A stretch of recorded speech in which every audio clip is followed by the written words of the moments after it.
أعوذ بالله من الشيطان الرجيم. بسم الله الرحمن الرحيم.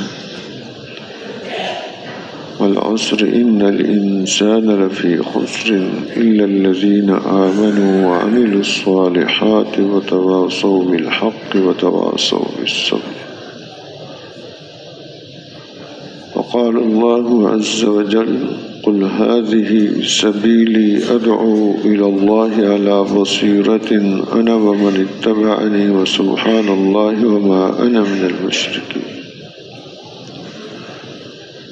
وقال النبي صلى الله عليه وسلم: الخلق عيال الله فأحب الخلق إلى الله من أحسن إلى عياله أو كما قال صلى الله عليه وسلم. محترم دوستوں اور بزرگوں، اللہ کی ذات بڑی کریم ذات ہے۔ اس انسان پر وہ کرم کرنا چاہتے ہیں، اس کو نوازنا چاہتے ہیں کہ دنیا آخرت میں یہ کامیاب ہو جائے، کہیں ناکام نہ ہو جائے۔ اور اس کرم کرنے کے لیے بے شمار انتظامات فرمائے ہیں۔ عالم ارواح میں اس سے پوچھ لیا: الست بربکم قالوا بلی، پوچھ لیا کیا میں تمہارا رب نہیں ہوں؟ تو انسانوں نے سب نے یہی جواب دیا: کیوں نہیں، آپ ہی ہمارے رب۔ تو اللہ تعالیٰ کے کرم کو حاصل کرنے کی بنیاد یہ ہے کہ ہمارے رب اللہ ہے، کہ رب وہ ذات ہے جو مخلوق کی تمام حاجتوں کو جانتے بھی ہیں اور پورا بھی فرما رہے ہیں، باخبر ہیں انسان کی کیا کیا ضرورتیں ہیں، وہ ان کے علم میں۔ انسان اپنی پوری ضرورتوں کو نہیں جانتا، یہ تو چند چیزوں کو ہی سامنے رکھ کر زندگی گزار رہا ہے۔ کھانا پینا ہے، رہائش ہے، سواری ہے، لباس ہے، شادی بیاہ ہے، یہ چند ضرورتیں اس کو سامنے ہیں، ورنہ اس کی بے شمار ضرورتیں اس کو پتہ ہی نہیں ہیں۔ وہ اللہ پاک جان رہے ہیں اور وہ پوری بھی فرما رہے ہیں۔ ایسے ہر مخلوق کی تو تعارف کروا دیا، اندر یہ بیج ڈال دیا ہے، کوئی مسئلہ بھی آئے رجوع صرف اللہ کی طرف کرنا ہے، کہ حاجتوں کو پورا کرنے والے صرف اللہ پاک، کوئی مسئلہ کہیں اٹک جائے۔ اور پھر جب یہ دنیا میں آیا تو اس کو ایسے ہی نہیں بھیج دیا، اس دین پر چلنے کی قوت اور استعداد کے ساتھ بھیجا ہے جو دین اللہ کے کرم حاصل کرنے کا ذریعہ ہے، کہ ما من مولود الا یولد علی الفطرہ فأبواه يهودانه أو ينصرانه أو يمجسانه أو كما قال صلی اللہ علیہ وسلم، کہ یہاں جب آ گیا اس کا جسم اور روح دونوں مل گئے، پہلے روح جو اصل ہے اس سے پوچھا، اب جسم اور روح دونوں ماں کے پیٹ میں جمع ہو کر دنیا میں آ گئے، تو اب آیا ہے فطرت کے ساتھ، یعنی اس استعداد کے ساتھ آیا ہے جو استعداد اللہ کو کرم حاصل کرنے کے لیے اس کی ضرورت ہے، اس کے بغیر نہیں آیا۔ ہر انسان جو آیا ہے اس کے اندر اللہ نے تمام اوامر پر چلنے کی استعداد رکھی ہے، اور جن چیزوں سے منع کیا ہے ان سے رکنے کی استعداد رکھی۔ کوئی ایسا حکم نہیں دیا جو اس کی طاقت اور بس سے باہر ہو۔ لا یکلف اللہ نفسا الا وسعہا، بھیجا یہ اس فطرت کے ساتھ کہ اس کے بغیر اس کا گزارا نہیں ہو سکتا۔ فطرت صحیح استعمال ہوتی رہے، ہر موقع پر اس کا رجوع اللہ کی طرف ہوگا۔ اور پھر جب سمجھ اور شعور کچھ نصیب ہو گیا، پیدا ہوا تو کچھ بھی نہیں جانتا تھا، کوئی اس کے پاس علم نہیں ہے، ہاں بھیجا ہے علم کے ذرائع کے ساتھ، اسباب علم اس کو دے کر بھیجا ہے۔ اب وہ اپنی سمجھ اور شعور اور اسباب کو جب صحیح استعمال کرتا ہے تو اس میں بھی ہر موقع پر اس کی راہبری ہے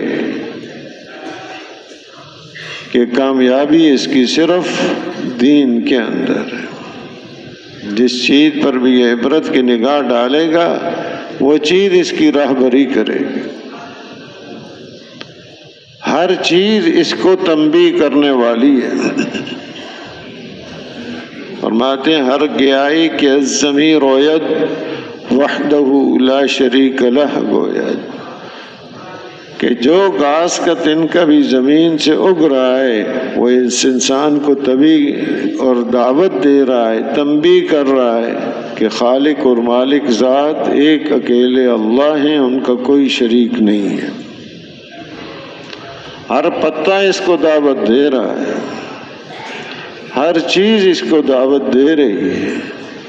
ابو سلیمان دارانی رحمۃ اللہ علیہ فرماتے ہیں کہ جس چیز پر نگاہ ڈالتا ہوں عبرت ہی عبرت ہے، اس سے سبق حاصل ہو رہا ہے اللہ کی معرفت کا۔ سورج ہے، چاند ہے، آسمان ہے، زمین ہے، یہ ستارے ہیں، پہاڑ ہیں، سمندر ہے، ہر چیز اس کو دعوت دے رہی کہ کس نے پیدا کیا ان چیزوں کو؟ اللہ نے پیدا کیا ہے۔ کتنے منافع اور حکمتیں اور مصلحتیں اس انسان کے لیے اللہ نے ان چیزوں کے اندر رکھی ہیں، ہر چیز مستقل اللہ کی طرف دعوت دے رہی ہے۔ اور ان چیزوں کو جب استعمال کرتا ہے تو اس موقع کی دعائیں بھی ایسی سکھائی ہیں حضور اکرم صلی اللہ علیہ وسلم نے، جو اس انسان کو اللہ کی طرف متوجہ کرے۔ کھانا کھایا ہے، لباس پہنا ہے، ہر موقع کی دعا اس کو اللہ کی طرف متوجہ کرتی ہے۔ الحمدللہ الذی اطعمنا، الحمدللہ الذی کسانی ھذا، کہ تمام تعریفیں اس اللہ کے لیے ہیں جس نے مجھے یہ کھلایا ہے، تمام تعریفیں اس اللہ کے لیے ہیں جس نے مجھے یہ پہنایا ہے، ورنہ اپنی طاقت اور قوت سے نہ کھا سکتا ہے، نہ پہن سکتا ہے، نہ کوئی چیز حاصل کر سکتا ہے۔ اللہ نے ایک سارا نظام چلایا ہوا ہے، جو اس کے پاس چیز تیار ہو کے آ گئی اور اس نے کھا لیا، پہن لیا، استعمال کر لیا، اس کو برت لیا، تو اس موقع کی دعائیں بھی یہی ہیں کہ ان چیزوں کی طرف توجہ نہ جائے کہ یہ کمائی کی ہے میں نے، اس وجہ سے کھایا ہے، میں نے محنت کی ہے اس وجہ سے یہ کپڑا پہنا ہے۔ لاکھوں مل کر محنت کر لیں، ایک گندم کا دانہ یہ نہیں بنا سکتے۔ ساری دنیا کی طاقتیں جمع ہو جائیں، ایک گندم کا دانہ یہ نہیں بنا سکتے، ایک پانی کا قطرہ نہیں بنا سکتے۔ یہ بنانے والے اللہ ہی ہیں، اس کے اسباب اللہ ہی نے پیدا کیے۔ تو اس لیے ہر موقع کی دعا ایسی ہے کہیں ان چیزوں میں نہ اٹک جائے کہ کمائی کی تھی میں نے، یا اولاد سمجھے باپ نے کمائی کی ہے، ماں نے پکا دیا ہے اس لیے یہ کھانا مل رہا ہے۔ یہ تو ایک ظاہری سبب ہیں، حقیقت میں عطا کرنے والی ذات اللہ ہے۔ تو جب سمجھ اور شعور نصیب ہوا اس کو صحیح استعمال کرے تو ہر چیز دعوت دے رہی ہے۔ حضرت ابو دردہ رضی اللہ تعالی عنہ جا رہے تھے، راستے میں دیکھا ایک آدمی 2 بیلوں سے کام لے رہا ہے۔ ایک بیل چلتے چلتے رک گیا، حیوان ہے جیسے کوئی بیل کھڑا ہو گیا، تو اب فرمانے لگے کہ یہ جو کھڑا ہو گیا ہے اس کو یہ ڈنڈے مارے گا تاکہ یہ چلے کام کرے، اور جو بیل کام میں لگا ہوا ہے اس کو کچھ نہیں کہے گا۔ فرمانے لگے کہ ہمیں اللہ پاک نے آخرت کی تیاری کے لیے پیدا کیا ہوا ہے، جو آخرت کی تیاری میں لگا ہوا اس کو کچھ نہیں کہا جائے گا، جو آخرت کی تیاری میں نہیں لگا ہوا یہاں بھی ڈنڈے پڑیں گے اور آخرت میں بھی ڈنڈے پڑیں گے، یہاں بھی سزا ہوگی آخرت میں بھی سزا ہوگی۔ عبرت سبق حاصل کرے کوئی انسان تو ہر چیز اس کو سبق سکھا رہی ہے، کوئی چیز ایسی نہیں ہے جس سے یہ آدمی آگے نہ بڑھ سکے۔ ہر موقع، ہر لمحہ، ہر سانس ایسا ہے جس میں اللہ کا قرب، اللہ کا تعلق، اللہ پاک کی ذات عالی کی محبت اس کو نصیب ہو سکتی ہے، اور ہر لمحے اس پر یہ بات کھلتی ہے کہ خالق اور مالک صرف ایک اکیلے اللہ ہے۔ ہر آن آگے بڑھتا ہے، اس کا تعلق بڑھتا رہتا ہے، ترقی کرتا رہتا ہے، اور یہ ایسی چیز ہے کہ جس کی کوئی انتہا نہیں، جس درجے پر بھی جو پہنچا ہے بے شمار آگے درجے ہیں۔ روزانہ ہم دعا کر رہے ہیں اہدنا الصراط المستقیم، اللہ پاک نے اپنے فضل و کرم سے ہدایت نصیب فرمائی ہوئی ہے، دین اسلام نصیب فرمایا ہوا ہے، بہت بڑی دولت ہے، ہر آدمی پڑھ رہا ہے، چاہے اس کا تعلق اللہ کے ساتھ بہت بڑا ہے، قرب اس کو حاصل ہے، وہ بھی یہی پڑھ رہا ہے، اور ایک عام آدمی بھی یہی پڑھ رہا ہے اہدنا الصراط المستقیم، کہ اس کے آگے بڑھنے کے مراتب بہت زیادہ ہیں، کہ جہاں پہنچائے کوشش کرے آگے بڑھنے کی، رکے نہیں، دنیا میں اس کام کے لیے ہے، اللہ کی معرفت اس کو نصیب ہو جائے، دل کے اندر سے تأثر مخلوق کا ختم ہو جائے۔ بنیادی چیز جس پر انبیاء علیہ الصلوۃ والسلام کی سب سے زیادہ محنت خرچ ہوتی ہے وہ یہ ہے کہ لا الہ الا اللہ، اللہ کا ماں سوا جو کچھ ہے اس سے نہ ہونے کا یقین، اور اللہ پاک سے سب کچھ ہونے کا یقین۔ ہر انبیاء علیہ الصلوۃ والسلام میں سے ہر نبی نے اس پر سب سے زیادہ محنت خرچ کی۔ یہ چیز ایک محنت کی ہے، جیسے آج ہم زمین ہے تو سمجھتے ہیں اس پر محنت کی جائے گی، دکان ہے کسی کے پاس تو سمجھتے ہیں اس پر محنت کی جائے گی، محنت مزدوری اور کوئی ملازمت ہے تو اس پر یوں محنت کی جائے گی، کچھ حاصل کرنا ہے تو اس کے لیے یوں اتنا پڑھنا پڑے گا، اتنی محنتیں کرنی پڑیں گی۔ محترم دوستو اور بزرگوں، سب سے پہلی محنت اپنے دل پر ہے کہ دل کے اندر سے جہاں جہاں سے ہونا یہ سمجھ رہا ہے وہ اندر سے نکل جائے، صرف ایک ہی بات اندر بیٹھ جائے، کرنے والی ذات صرف ایک اکیلے اللہ۔ یہ بنیادی محنت ہے۔ اللہ معاف کرے، ساری محنتیں کر رہے ہیں، اس محنت کو ہم کچھ سمجھتے بھی نہیں، کیا یہ بھی کوئی کرنے کا کام ہے؟ کہ الحمدللہ ہم مسلمان ہیں، مسلمانوں کے گھروں میں پیدا ہوئے، بہت بڑی دولت اللہ نے نصیب فرمائی ہوئی ہے، لیکن اس پر محنت کرنا یہ ہماری بنیادی ضرورت ہے، پہلی ضرورت ہے، اس لیے کہ اللہ پاک اور کسی چیز کو نہیں دیکھتے۔ حدیث پاک کا مفہوم ہے ان اللہ لا ينظر الى صورکم واموالکم ولکن ينظر الى قلوبکم واعمالکم، کہ اللہ پاک تمہاری شکلوں اور صورتوں کو نہیں دیکھتے، تمہارے مالوں کو نہیں دیکھتے، لیکن تمہارے دلوں کو دیکھتے ہیں اور تمہارے اعمال کو دیکھتے ہیں۔ کیسی شکل ہے، رنگ کیا ہے، کوئی اس کی قیمت نہیں ہے اللہ کے ہاں، کہ اس کی شکل اچھی ہے، اس کی قیمت زیادہ ہوگی اللہ کے نزدیک، بڑی قدر و قیمت والا ہے، بڑے اس کی عزت ہوگی، شکل سے کوئی قیمت نہیں۔ یہ اس کے پاس مال بہت زیادہ ہے، اللہ کے ہاں بڑی قدر و قیمت والا ہے، ذرا برابر اس کی کوئی قدر و قیمت نہیں۔ ہاں دل کو دیکھتے ہیں، دل کا حال کیا ہے، اس انسان کی قدر و قیمت اللہ کے نزدیک اس دل کے اعتبار سے ہے۔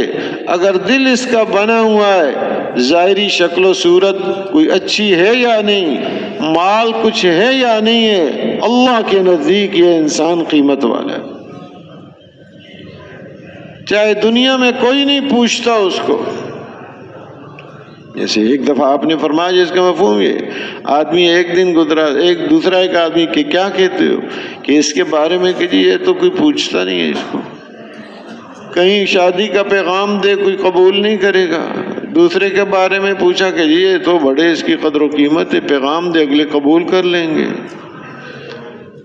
تو مفہوم یہ فرمایا کہ اس سے کہ جن کے کہہ رہے ہیں کہ بڑی قدر و قیمت ہے، دنیا بھر دی جائے ایسے سے، اللہ کے نزدیک کوئی قدر و قیمت نہیں ہے۔ اللہ کے ہاں تو قدر و قیمت اس کی ہوگی کہ جس کے اندر کیا ہے، اس کی قدر و قیمت انسان کی بھی اور اس انسان کے اعمال کی بھی قدر و قیمت ہوگی۔ جتنا دل بنا ہوا ہوگا، عمل کی قیمت اس کے اعتبار سے ہو۔ ظاہری کچھ ہوتا رہے، ظاہری نقشے کے ہاں کوئی کرتا رہے، اندر کی کیفیت کے اعتبار سے ہے قیمت۔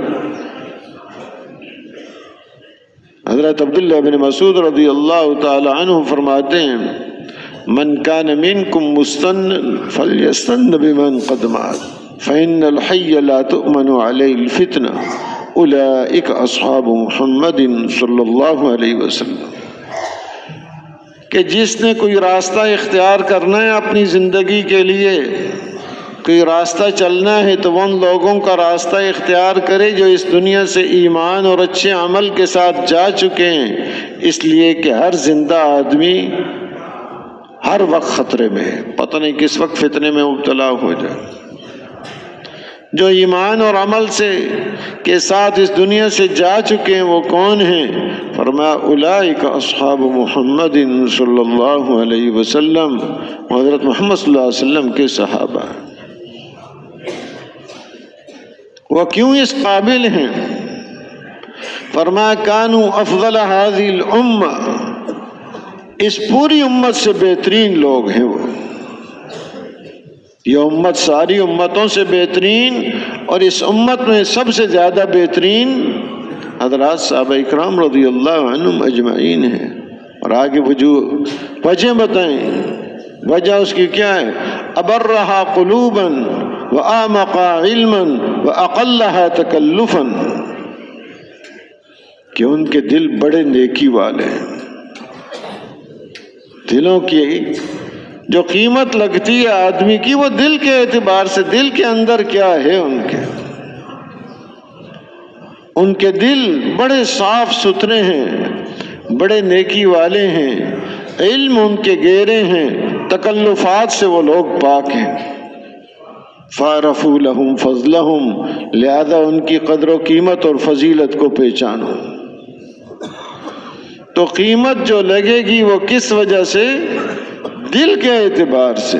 دنیا والے کچھ اس کو منزلت دیتے رہیں، قدر اس کی کرتے رہیں، اللہ کے ہاں کیا ہے؟ اس لیے حضور اکرم صلی اللہ علیہ وسلم کے ارشاد گرامی ہے کہ میرے صحابہ کو برا بھلا مت کہو، لا تسبوا اصحابی۔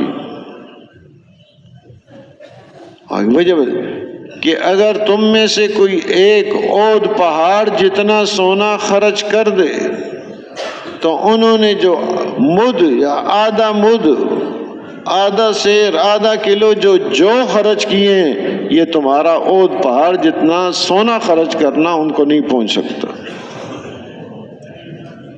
کہ سونا خرچ کیا، پہاڑ جیسا خرچ کیا،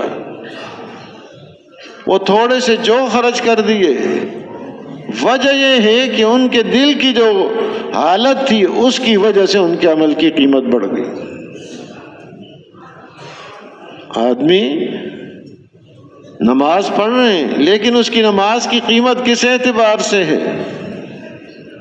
اندر کی کیفیت جو اس کی ہے اس کے اعتبار سے نماز کی قدر و قیمت ہے. ایسے آتا ہے کہ نماز میں سب شریک ہوتے ہیں، کسی کو 10واں حصہ، کسی کو 9واں حصہ، کسی کو 8واں حصہ. حدیث پاک کا یہ مفہوم ہے، کسی کو آدھا، کسی کو پورا مل جاتا ہے.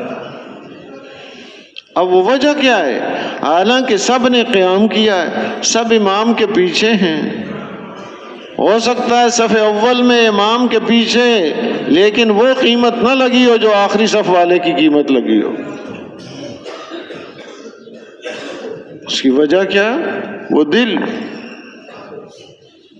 کہ نماز کی جو قیمت لگے گی وہ اس کے اعتبار سے لگے گی کتنا خشوع خضوع ہے، کتنا صفت احسان کہ ان تعبد اللہ کأنک تراہ فإن لم تکن تراہ فإنہ یراک، کہ ایسی عبادت کرو گویا کہ اللہ کو دیکھ رہے ہو. یہ کیفیت نصیب نہیں تو یہ تو اللہ پاک مجھے دیکھ رہے ہیں. اب اس کیفیت کے ساتھ جب عمل کرے گا تو جیسے ایک غلام اس کی یہ کیفیت ہو کہ اس کا آقا اسے دیکھ رہا ہے تو وہ کام کیسے کرے گا؟ جو مزدور رکھا ہے اس کو پتا ہو کام کرانے والا دیکھ رہا ہے تو وہ کام کیسا کرے گا؟ اس کی کیفیت اور ہوگی. یہ کیفیت نصیب ہو جائے کہ اللہ پاک مجھے دیکھ رہے ہیں. اس لیے قرآن پاک میں بار بار اکثر آیات کے آخر میں اللہ پاک کی صفات کو بیان کیا. سمیع علیم قدیر خبیر، تاکہ اس کا یقین بڑھتا جائے. اور جتنا یقین بڑھتا جائے گا اتنا عمل کرنے کی قوت اور استعداد بھی پیدا ہوگی، اور جتنا یقین بڑھتا جائے گا اتنا اس کے عمل کی قیمت بھی بڑھتی جائے گی. ورنہ عمل سب کر رہے ہیں، وقت لگ رہا ہے. اس لیے محترم دوستوں اور بزرگوں، سب سے پہلی محنت کہ جو اعمال الحمدللہ کر رہے ہیں ہم، وہ اعمال وزنی بن جائیں، وہ اعمال زیادہ قیمت والے بن جائیں. اس کے لیے بنیادی محنت دل کی ہے کہ کس یقین کے ساتھ یہ عمل ہو رہا ہے، کس کیفیت کے ساتھ ہو رہا ہے. ورنہ یہ کہ سارے اعمال کر رہا ہے، دل غیر کی طرف متوجہ ہے، یہ قیمت نہیں. مل جائے گا، فرضیت پوری ہو جائے گی، ذکر ہے، تسبیحات ہے، سارے اعمال ہیں، لیکن غیر کا تأثر اندر سے بھرا ہوا ہے، وہ قیمت نہیں. اس لیے بعض صحابہ نے تابعین سے فرمایا عمل تو تم بہت کر رہے ہو، لیکن صحابہ ان کو نہیں پہنچ سکتے. چاہے ان کے عمل دیکھنے کے اعتبار سے تھوڑے ہیں لیکن وہ عمل بڑے وزنی ہیں، کیونکہ دل کی کیفیت. اس لیے محنت ہے اس بات کی یہ کہ روزانہ اپنے آپ کو بیمار سمجھ کر، اپنی ضرورت سمجھ کر اس دل کے اوپر محنت کرنا کہ میرے دل سے ہر غیر کا تأثر، جہاں سے سمجھ رہا ہوں یہاں سے میرا مسئلہ حل ہوگا، یہاں سے حل ہوگا، اس سے حل ہوگا، اس سے ہوگا، اس عہدہ سے ہوگا، اس عہدہ اور منصب سے ہوگا، اس عہدہ اور منصب والے سے ہوگا. اس کی نفی کرنے والی ذات صرف ایک اکیلے اللہ ہے.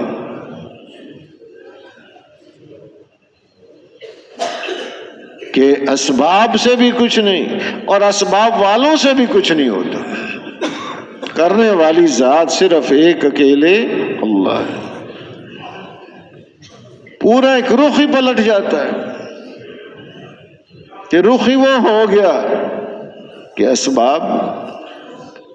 اب اس کی قیمت لیے فرمایا اللہ پاک دلوں کو دیکھتے ہیں، اور ایک حدیث پاک میں فرمایا نیتوں کو دیکھتے ہیں، اندر کے جذبے کیا ہیں، عمل کس غرض سے ہو رہا ہے۔ تو اللہ پاک نے فضل و کرم فرمایا یہ محنت اس لیے ہے ہم میں سے ہر ایک اپنے آپ کو محتاج سمجھ کر، اپنی ضرورت سمجھ کر اپنے اوپر محنت کرنا کہ میرے دل کے اندر اللہ کی عظمت، اللہ کی بڑائی، اللہ سے ہونا یہ اتر جائے کہ کرنے والی ذات صرف ایک اکیلے اللہ ہے، اور وہ زندگی بناتے ہیں، عزتیں عطا فرماتے ہیں، پریشانیوں سے نجات دیتے ہیں، بیماریوں سے شفا دیتے ہیں، ہر مشکل سے وہ نکالتے ہیں، اور غموں سے خوشی کو وہ نکالتے ہیں، اور جہاں راستے بند نظر آتے ہیں ان راستوں کو وہ کھول دیتے ہیں۔ کس بنیاد پر؟ محمد الرسول اللہ حضور اکرم صلی اللہ علیہ وسلم کی مبارک زندگی پر، کہ اس موقع پر حضور اکرم صلی اللہ علیہ وسلم کا کیا طریقہ ہے۔ وہ طریقہ ہے ہر پریشانی کا حل، ہر مسئلے کا حل رسول اکرم صلی اللہ علیہ وسلم کا طریقہ ہے۔ اگر اس کو چھوڑ کر مسائل کا حل کسی اور چیز کے اندر سمجھ لیا، کوئی اور عمل اختیار کر لیا، سنت کے خلاف اختیار کر لیا تو وہ ہوگا نہیں۔ اگر کچھ بنتا ہوا نظر آیا تو بگڑے گا، اس سے نقصان ہوگا۔ کامیابی جو ہے وہ صرف رسول اکرم صلی اللہ علیہ وسلم کے مبارک طریقے میں ہے۔ ایسی کامیابی فرمایا کہ اگر تم دعویٰ کرتے ہو کہ ہم اللہ سے محبت کرتے ہیں، تب اس دعوے کی دلیل اور اس پر آگے یہ راستہ بتا دیا کہ اگر اس راستے کو اختیار کرو گے، ادھر تو یہ کہہ رہے ہم اللہ سے محبت کرتے ہیں، اللہ پاک تم سے محبت کرنے لگ جائے۔ ایک ایک بندہ کہ میں محبت کرتا ہوں، ایک ایک خالق اور مالک کہ میں محبت کرتا ہوں۔ قل ان کنتم تحبون اللہ فاتبعونی یحببکم اللہ ویغفر لکم ذنوبکم، کہ ان کو بتا دیں ان کنتم تحبون اللہ، اگر تم اللہ سے محبت کرتے ہو تو اس کے لیے اب کیا راستہ؟ فاتبعونی، کہ حضور اکرم صلی اللہ علیہ وسلم کی اتباع ہے۔ آپ کو حکم ہوا کہ بتائیں کہ وہ میری اتباع کریں، اور جب حضور اکرم صلی اللہ علیہ وسلم کی اتباع کریں گے تو کیا ملے گا؟ سب سے پہلے اس کو کیا ملے گا؟ یحببکم اللہ، اللہ پاک اس سے محبت کرنے لگ جائیں گے۔ اس سے بڑی اور کیا دولت ہے؟ اللہ پاک محبت کرنے لگ جائیں اور اللہ پاک گناہوں کو معاف فرما دیں گے۔ حضور اکرم صلی اللہ علیہ وسلم کی مبارک زندگی، اللہ پاک نے بڑی برکت ڈالی اس میں۔ 23 سالہ مبارک زندگی میں اتنی برکت ڈالی ہے، دنیا کا کوئی آدمی یہ نہیں کہہ سکتا کہ میں زندگی کیسے گزاروں، کوئی میرے لیے نمونہ نہیں، کوئی راستہ نہیں ہے۔ بہت برکت ہے۔ قیامت تک آنے والا، کہیں کا رہنے والا، کسی زمانے کا مرد ہے یا عورت ہے، جو بھی شعبہ زندگی ہے، ہر ایک کے لیے مکمل رہنمائی حضور اکرم صلی اللہ علیہ وسلم کی زندگی میں موجود ہے۔ لقد کان لکم فی رسول اللہ اسوۃ حسنہ، بہترین نمونہ، بہترین رہنمائی ہے اس کے لیے، اور وہ ایسی رہنمائی ہے کہ اس راستے پر چلنے میں کوئی خطرہ نہیں ہے۔ آج راستے اختیار کیے جاتے ہیں، مشورے لیے جاتے ہیں، کس طرح میں کام کروں، لیکن کوئی راستہ خطروں سے خالی نہیں ہے. خطروں سے خالی صرف راستہ حضور اکرم صلی اللہ علیہ وسلم کا ہے. بلا خوف و خطر آنکھیں بند کر کے چل پڑے. صرف حضور اکرم صلی اللہ علیہ وسلم کا راستہ. کامیاب ہے کہ وہ اللہ کے محبوب ہیں، ان کی ہر ادا اللہ کو محبوب ہے، اور جو بھی ان اداؤں کو اختیار کرتا ہے وہ اللہ کا محبوب بن جاتا ہے.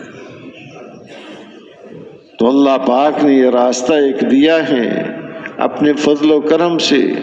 اب دنیا میں آئی اسی کام کے لیے، لیکن اتنے مشغول ہو گئے کہ پتہ ہی نہیں کس کام کے لیے. بھئی آنے کا مقصد کیا ہے پتہ ہی نہیں.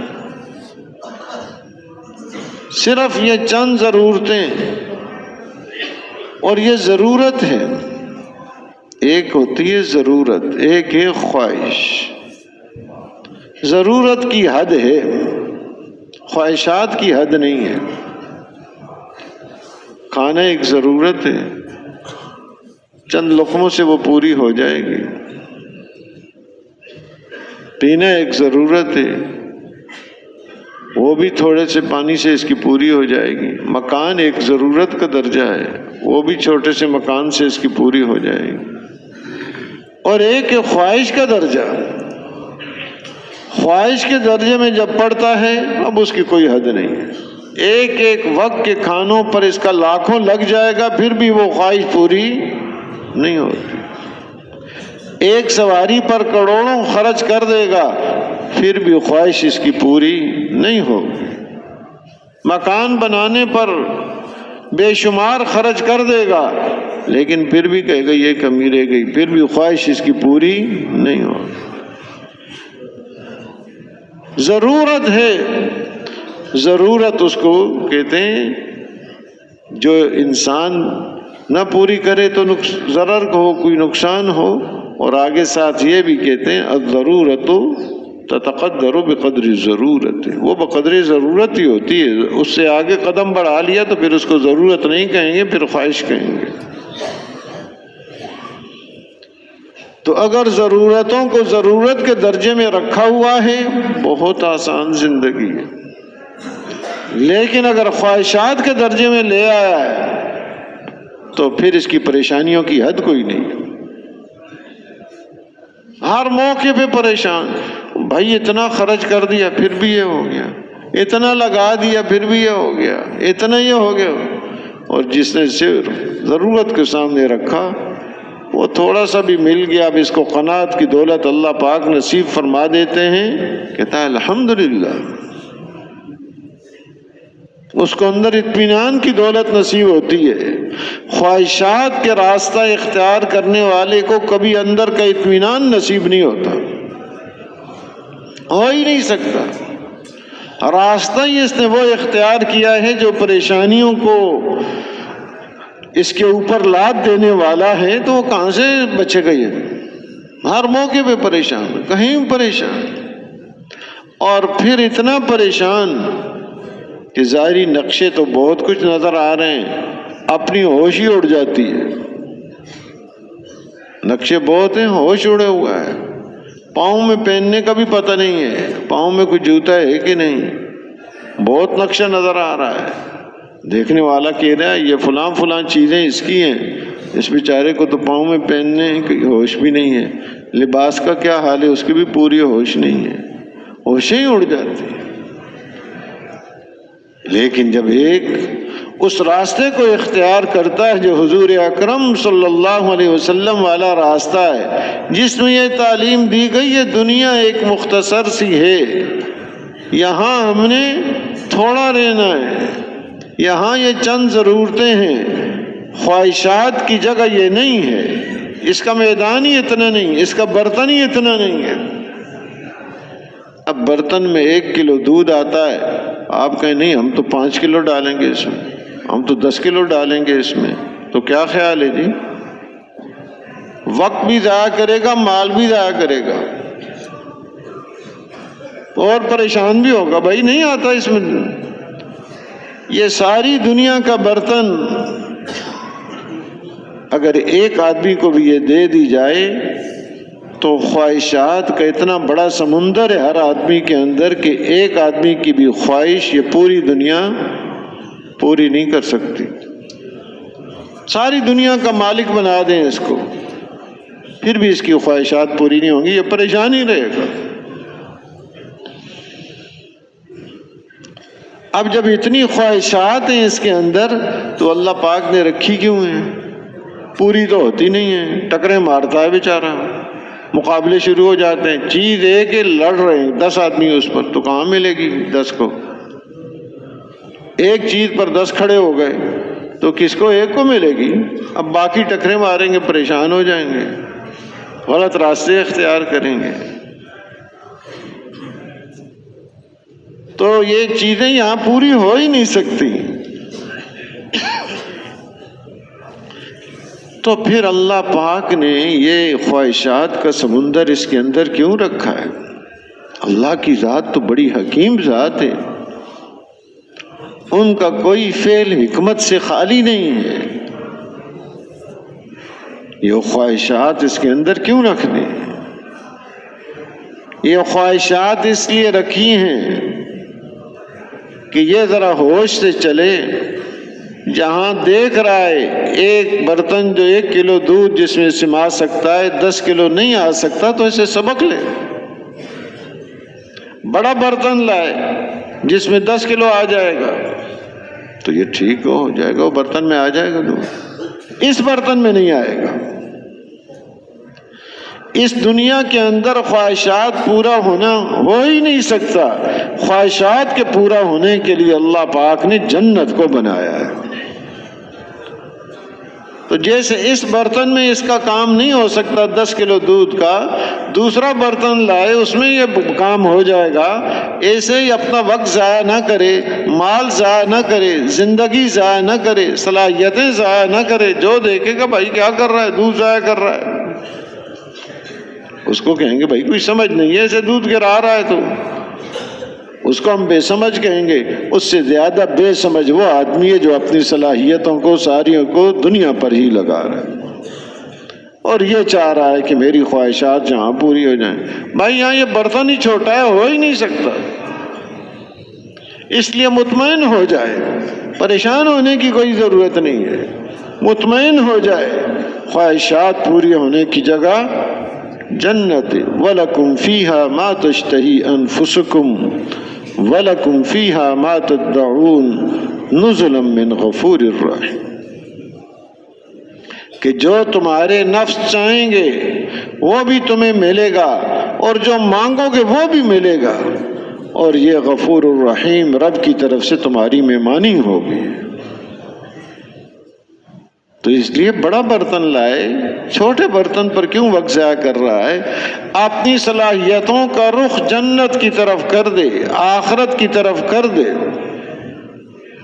اور جب اس کی صلاحیتوں کا رخ آخرت کی طرف ہوگا، اس کی ہر محنت کی قدردانی کی جائے گی. ورنہ اللہ کے یہاں کوئی قیمت نہیں، کوئی قیمت نہیں ہے. قارون نے بڑا مال جمع کیا ہے، اب دیکھنے والے بھی بڑی للچائی ہوئی نگاہوں سے دیکھ رہے ہیں اس کو.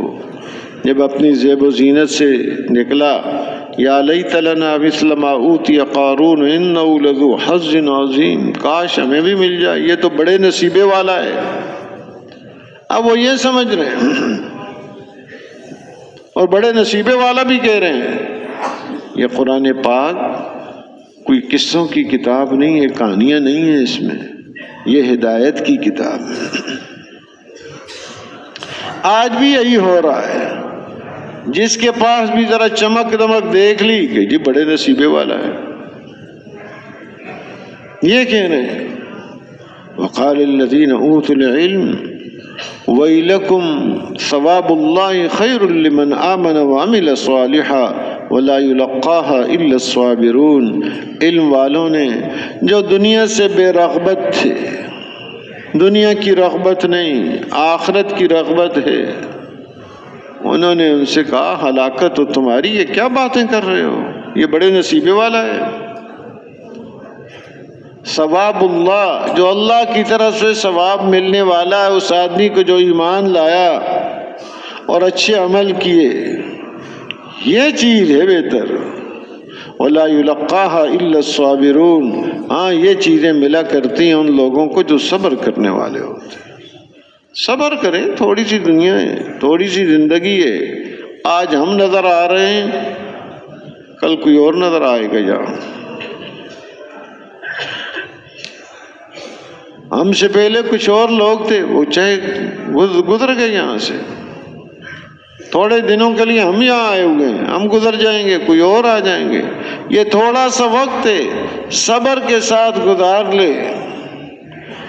اب جب ہلاک ہوا وہ، اپنے سارا مال و دولت اس کے سر پر رکھ دیا گیا اور زمین میں دھنستا گیا اور قیامت تک دھنستا رہے گا۔ اب وہ لوگوں کو ہوش، ان کو شکر ہے ہم بچ گئے۔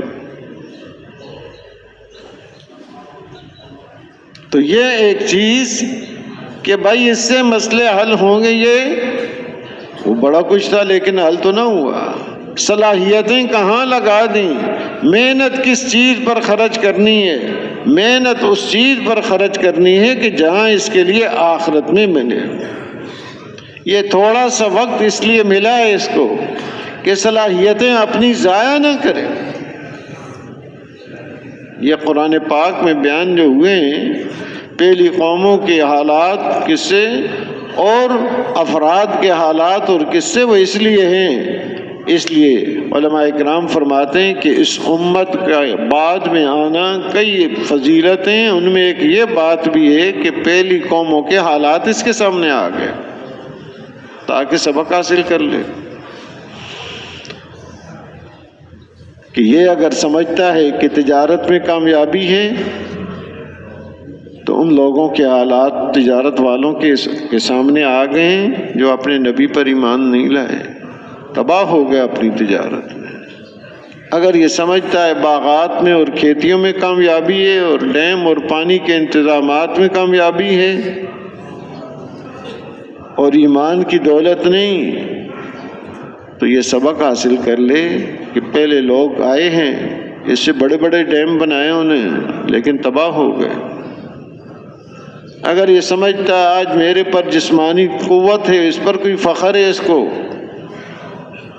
تو ان کے بھی حالات بیان کر دیے جو درخت کو پکڑ کے وہ کھیڑ دیتے تھے لیکن اپنے نبی پر ایمان نہیں لائے، اللہ پاک نے تباہ و برباد کر دیا۔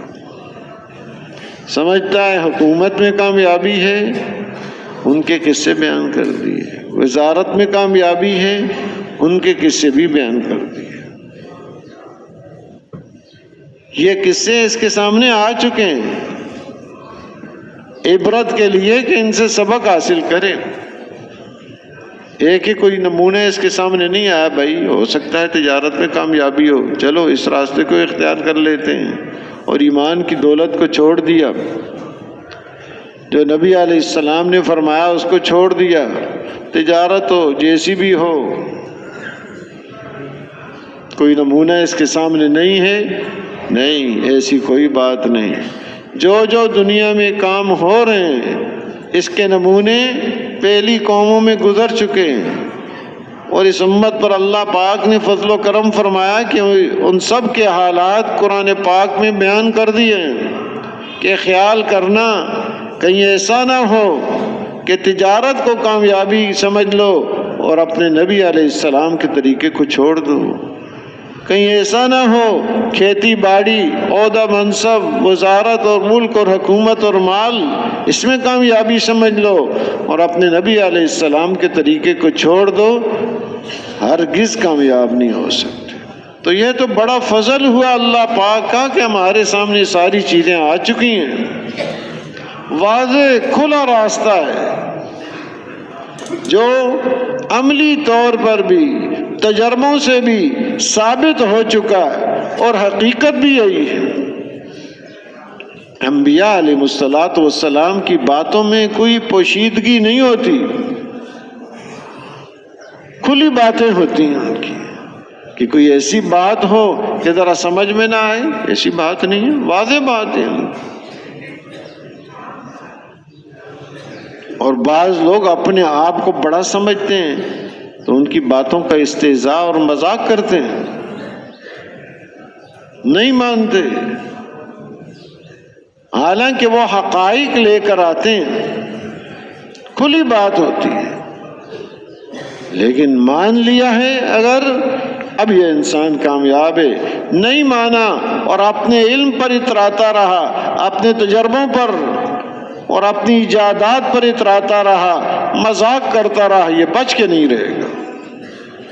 فلما جاءتهم رسلهم بالبينات فرحوا بما عندهم من العلم وحاق بهم ما كانوا به يستهزئون، کہ جب ان کے رسول ان کے پاس بینات لے کر آئے، کھلی باتیں لے کر آئے، واضح باتیں لے کر آئے، اور یہ اپنے علم پر اتراتے رہے، ہم بھی کچھ جانتے ہیں، ہم نے بھی کچھ حاصل کیا، اس پر اترانا شروع کر دیا۔ انبیاء علیہ الصلوۃ والسلام کی کھلی باتوں کو ٹھکرایا اور اس کی تکذیب کی اور اس کا مذاق اڑایا۔ اللہ پاک فرماتے ہیں اسی مذاق نے ان کو گھیر لیا ہے، پکڑ لیا، عذاب کے اندر آ گئے۔ تو انبیاء علیہ الصلوۃ والسلام کی باتیں واضح باتیں ہیں کہ اب راستے ہیں، وہ بتا رہے ہیں یہ دنیا ایک مختصر، بہت مختصر وقت ہے، آخرت ہے اصل، یہاں ہے ضرورت کے بقدر، خواہشات کی یہ جگہ نہیں ہے، خواہشات پوری ہونے کی جگہ اللہ نے جنت بنائی ہے کہ جہاں سب سے کم جو ملے گا وہ ایک آدمی کو اس دنیا سے 10 گنا زیادہ، 10 گنا۔ وہ کس اعتبار سے؟ قیمت کے اعتبار سے نہیں، رقبے کے اعتبار سے، ورنہ قیمت جیسے یہاں بھی مختلف ہے، بعض زمینوں کی قیمت تھوڑی ہے، بعضوں کی زیادہ ہے، سب کو پتہ ہے۔ وہاں وہ قیمت کے اعتبار سے نہیں، وہاں کی تو ایک بالش ٹکڑا زمین کا جہاں ایک کوڑا رکھ دیا جائے، ساری دنیا اس ایک ٹکڑے کی قیمت ادا نہیں کر سکتی۔ وہاں کی خوشبو کا ایک قطرہ پوری دنیا اس کی قیمت ادا نہیں کر سکتی۔ وہاں جو اس کو ملے گا، وہاں کا لباس، ساری دنیا اس کی قیمت ادا نہیں کر سکتی۔ اب وہ کس کے لیے بنائی ہے اللہ پاک نے؟ اس انسان کے لیے بنائی ہے۔ اللہ پاک، ان کو کوئی ضرورت نہیں، وہ تو بنانے والے ہیں، وہ تو خالق ہیں، وہ غنی ہیں، کسی چیز کے محتاج نہیں ہیں، وہ کرم کرنا چاہتے ہیں، اس انسان کو عطا کرنا چاہتے ہیں، یہ چیزیں انہوں نے اس انسان کے لیے بنائی ہیں۔ اور ان چیزوں کو حاصل کرنے کے لیے، اللہ کے کرم کو حاصل کرنے کے لیے، عرض یہ کر رہا تھا، بے شمار انتظامات کیے ہیں اللہ پاک، اس کو سمجھ اور شعور دیا، اور پھر آگے مزید کرم فرمایا، انبیاء علیہ الصلوۃ والسلام کا سلسلہ جاری فرمایا۔ انبیاء علیہ الصلوۃ والسلام آ کر پوری خیر خواہی کے ساتھ اس کو سمجھا رہے ہیں، دیکھو دنیا میں کہیں نہ پھنس جانا، یہ تو ایک مختصر سا وقت ہے، کہیں خواہشات کا راستہ اختیار نہ کر لینا، بڑی دولتوں سے محروم ہو جاؤ گے اور عذاب میں پھنس جاؤ گے، کہ وہاں پھر خواہشات ایسی توڑی جائیں گی، پانی کے لیے 1000 سال پانی پانی کرتا رہے گا، کوئی سنے گا بھی نہیں، اگر کوئی دے دے اس کو سنے گا بھی نہیں، اور جو دیا جائے گا پھر تو کھولتا ہوا پیپ خون یہ دیا جائے گا، اور اتنی شدید پیاس ہوگی اس کے پینے کے لیے بھی تیار ہو جائے گا۔ اب یہاں تو کوئی اس کو دیکھنے کے لیے بھی تیار نہیں، یہاں تو آج اس کو دیکھنے کے لیے تیار نہیں، خواہشات کا راستہ اختیار کیا، اس کے بھی پینے کے لیے تیار ہو جائے گا۔ اس لیے کہا جاتا ہے آدمی کی سمجھداری کیا ہے؟ آج ہر آدمی اپنے آپ کو سمجھدار سمجھ رہا ہے، کوئی اپنے آپ کو بے وقوف نہیں کہتا، لیکن ہمارا ایمان ہے سب سے زیادہ سمجھدار ہمارے نبی حضرت محمد صلی اللہ علیہ وسلم۔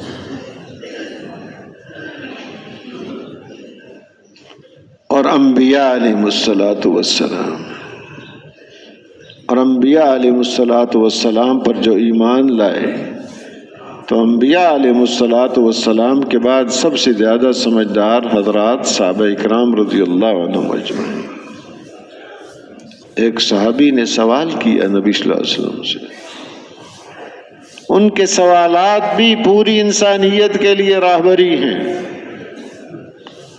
من اکیس الناس، یا نبی اللہ من اکیس الناس و احزم الناس، اے اللہ کے نبی صلی اللہ علیہ وسلم، لوگوں میں سب سے زیادہ سمجھدار کون ہے؟ سوال یہ کر دیا۔ اور سب سے زیادہ محتاط کون ہے؟